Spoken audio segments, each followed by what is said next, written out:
జై భారతమాత. అమ్మమ్మ కబుర్లకి ఆహ్వానం.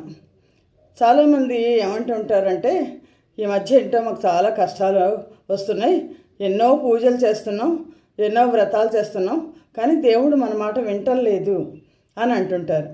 ఈ విషయంలో శ్రీ రామకృష్ణ పరమహంస గారు చెప్పిన ఒక కథ చెప్తాను నేను. ఒక ఊళ్ళో ఒక బ్రాహ్మడు ఉన్నట్ట. ఆ బ్రాహ్మడిది చాలా పెద్ద కుటుంబం. ఆయన పాలు ఒక గొల్ల అమ్మాయి దగ్గర నుంచి, ఒక గొల్లభామ అనేవాళ్ళు ఆ రోజుల్లో, గొల్లభామ దగ్గర నుంచి పాలు కొంటుండేవాళ్ళు. ఆ గొల్లభామ ఇంటికి ఈ బ్రాహ్మడి ఇంటికి మధ్యలో ఒక చిన్న ఏరు ఉంది. ఆ ఏరు మామూలుగా అయితే మోకాళ్ళ లోతు నీళ్ళల్లో నడిచేసుకుంటూ వచ్చేసేయచ్చు, కానీ ఏరు వచ్చినప్పుడు ఆ ఏరుని దాటలేరు. అలాంటప్పుడు ఈ అమ్మాయి ఏమో, ఈ గొల్లభామ రోజు ఆలస్యంగా వస్తుందట.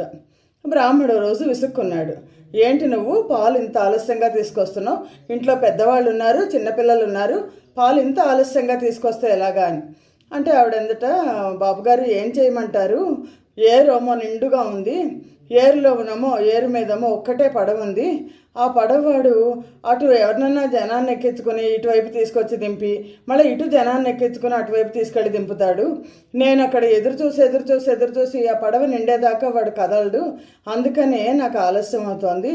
నేనేమో పడవవాడికి డబ్బులు ఇవ్వను కదా, అందుకని ఏంటంటే నన్ను అందరూ ఎక్కించుకున్నాక అప్పుడు నన్ను ఎక్కించుకుంటాడు, అందువల్ల ఆలస్యం అవుతుంది అని అంటే బ్రాహ్మణ నవ్వి, ఏరు వంక చెప్తున్నావా నువ్వు, ఏరు వచ్చింది అందుకని నేను రాలేకపోతున్నాను చెప్తున్నావు, నీకు భగవంతుడి మీద నమ్మకం లేదా, ఆ భగవంతుడిని నమ్ముకో, ఓం జై శ్రీకృష్ణాయ నమః అనుకో, నేను ఏరు దాటాలి, నన్ను నడిపించే స్వామి అని అనుకుంటే నువ్వేముంది ఏరు తేలిగ్గా దాటేస్తావు కదా అని అన్నట్ట బ్రాహ్మడు. అంటే, అలాగే బాబుగారు, మీరు చెప్పినట్లే ఓం శ్రీకృష్ణాయ నమః అనుకుంటాను, అలాగే ఏరు దాటి వస్తాను అందట. మర్నాడు ఆవిడ ఏడు దగ్గరికి వచ్చేసరికి ఆ రోజు పడవ కూడా లేదు. అంటే భగవంతుడి మీద భారం వేసి, మా పంతులు గారు చెప్పారు కదా అని ఓం శ్రీకృష్ణాయ నమః అనుకుని నమస్కారం చేసుకొని ఆ నెత్తి మీద పాలకుండతో ఏరు దాటింది.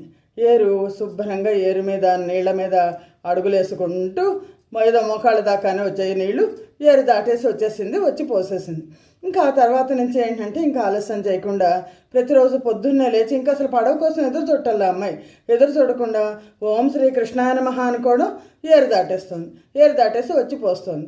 ఏరు అమ్మ తగ్గలేదు, ఏరు నిండుగా ఉంది, కానీ ఈ అమ్మాయి రోజు దాటేసి పాలు పోసేసి మళ్ళీ వెనక్కి వెళ్ళిపోతుంది. ఓ రోజు బ్రాహ్మణుడు అడిగట్ట, నీకేంటి ఏరు దాటేసి వచ్చేస్తున్నావు, తొందరగా పెందలాడొస్తున్నావు పాలు పోయడానికి, ఆ పడవవాడు ఏమన్నా మంచి చేసుకున్నావా అన్నట్టు. పడవ ఎందుకు బాబుగారు, నాకు ఆ కృష్ణ పరమాత్మ ఉన్నారు కదా, నేను ఏరు దాటేస్తున్నాను అందుట.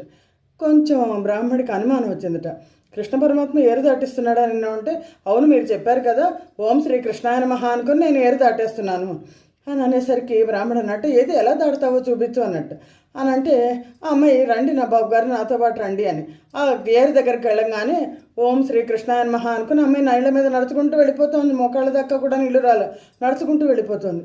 ఈ బ్రాహ్మడు ఆవిడ వెనకాల ఓం శ్రీ కృష్ణాయ నమః అనుకున్నాడు, ఇలా మునిగిపోతున్నాడు, ఇక్కడ దాకా వచ్చేసి గబుక్కున వెనక్కి వెళ్ళిపోతే ఆ అమ్మాయి కొంచెం దూరం వెళ్ళాక వెనక్కి తిరిగి చూసి, బాబుగారు రండి ఓం శ్రీ కృష్ణాయ నమః అనుకుంటూ రండి అని అంటే, నేను తర్వాత వస్తాలే నువ్వు వెళ్ళు అని చెప్పేసి పంపించేశాక బ్రాహ్మడికి అర్థమైంది ఏంటంటే, ఆ అమ్మాయికి ఉన్నంత భక్తి, ఆ అమ్మాయికి ఉన్నంత నమ్మకం పరమాత్మ మీద నాకు లేదు.